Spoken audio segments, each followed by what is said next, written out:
É com muita alegria que estamos iniciando a partir desse momento mais uma aula remota de História. E na aula de hoje nós vamos dar continuidade à correção daquelas questões que a gente iniciou lá na aula anterior. Aliás, na aula anterior a gente fez a correção de forma comentada das 4 primeiras questões.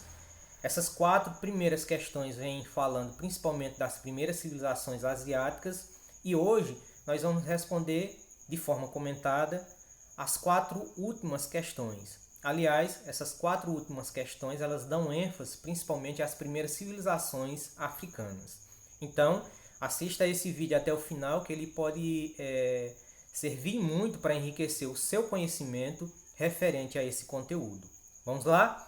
A primeira questão, essa é uma questão considerada de nível fácil, diz o seguinte: na história antiga, os sumérios são necessariamente associados quando se estuda o quê?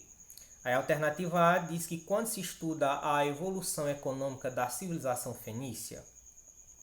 Alternativa B, quando se estuda a base cultural das civilizações mesopotâmicas. Alternativa C, quando se estuda o caráter medicinal das religiões africanas.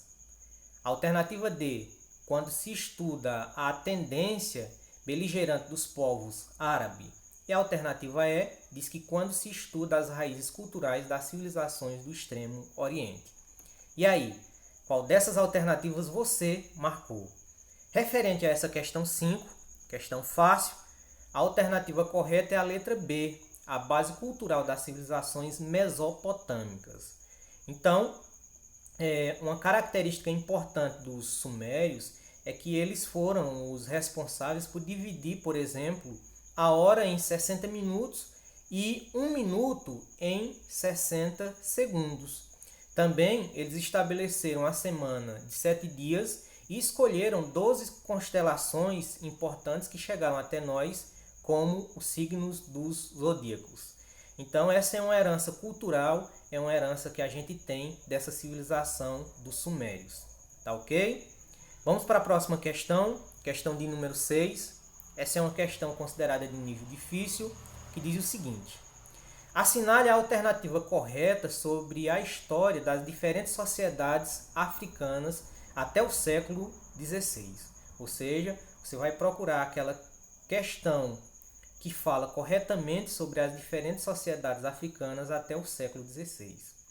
A alternativa A diz o seguinte: o Império Songhai, situado às margens do rio Níger, teve em sua capital, Goa, um importante polo mercantil que reunia mercadores oriundos da Líbia, do Egito e do Maghreb.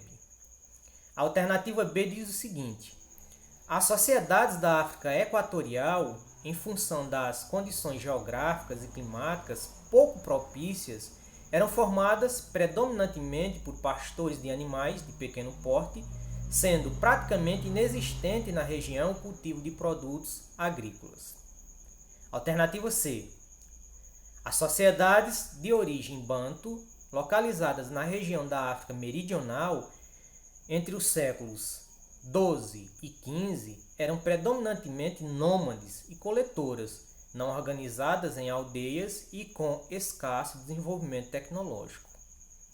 A alternativa D afirma que a África, marcada pela intensa difusão do cristianismo durante as cruzadas, contou entre os séculos 11 e 15 com reduzida presença de elementos islâmicos na definição das variadas culturas existentes no continente. E a alternativa E afirma que o estabelecimento da colônia portuguesa em Moçambique, no século XVI, definiu o início das rotas comerciais ligando a região oriental do continente africano entre Madagascar e o chifre da África com a Europa e a Ásia. Essa é uma questão de nível difícil. Mas qual dessas alternativas você marcou? Referente a essa questão, a alternativa correta é a letra A.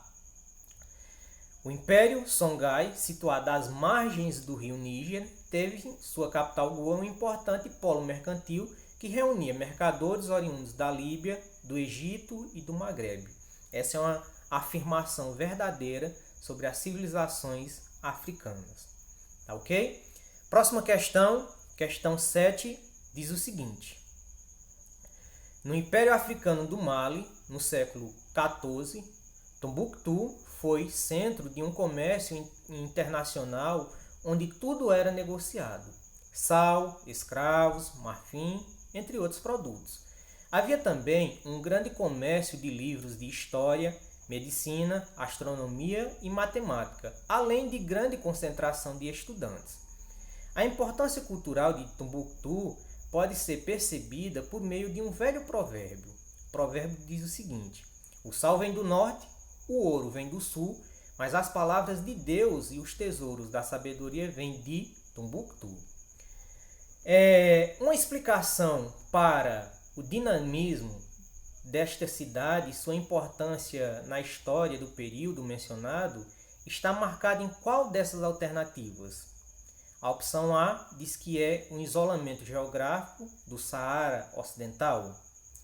Alternativa B, exploração intensiva de recursos naturais. Alternativa C, posição relativa nas redes de circulação. Alternativa D, tráfego transatlântico de mão de obra servil.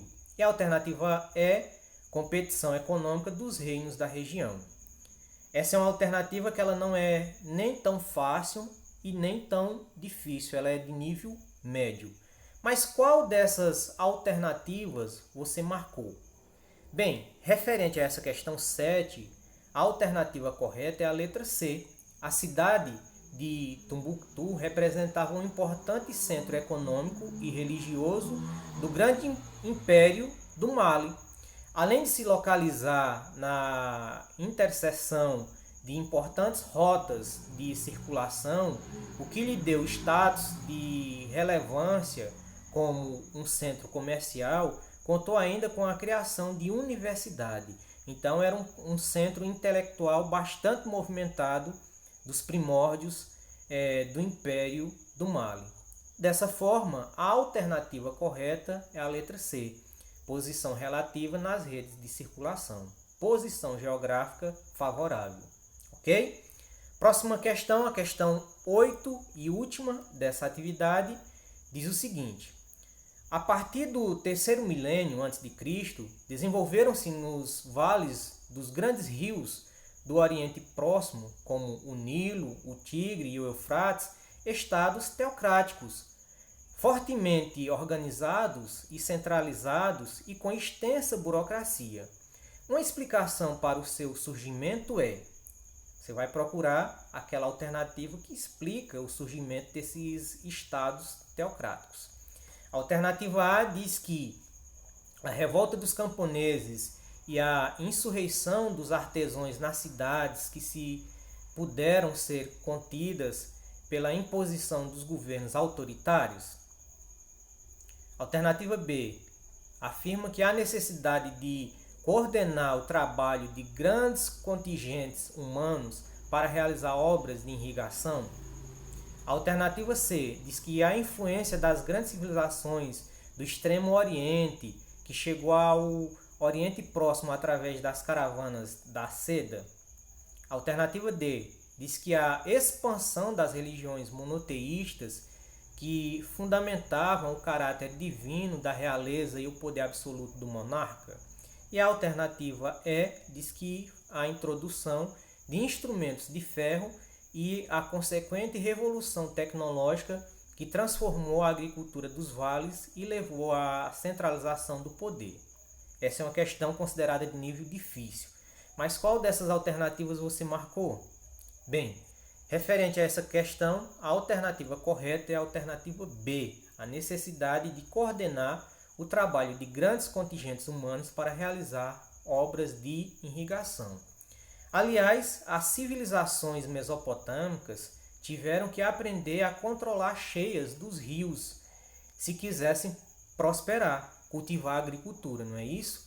Sem a tecnologia que dispomos nos dias atuais, nos dias de hoje, isso somente foi possível, naquela época, empregando um grande número de trabalhadores.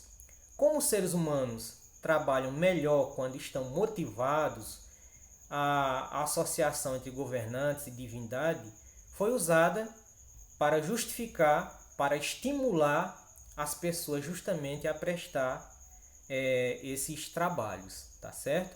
Então, dessa forma, a alternativa correta é a letra B, tá ok? Então, gente, por hoje era isso. Chegamos ao fim da correção dessa atividade. Eu espero que vocês tenham compreendido bem esses conteúdos que falam sobre as primeiras civilizações asiáticas e africanas. E caso alguém tenha alguma curiosidade ou alguma dúvida, entre em contato comigo, que eu vou tentar ajudá-los da melhor forma possível. Ok? Por hoje era isso.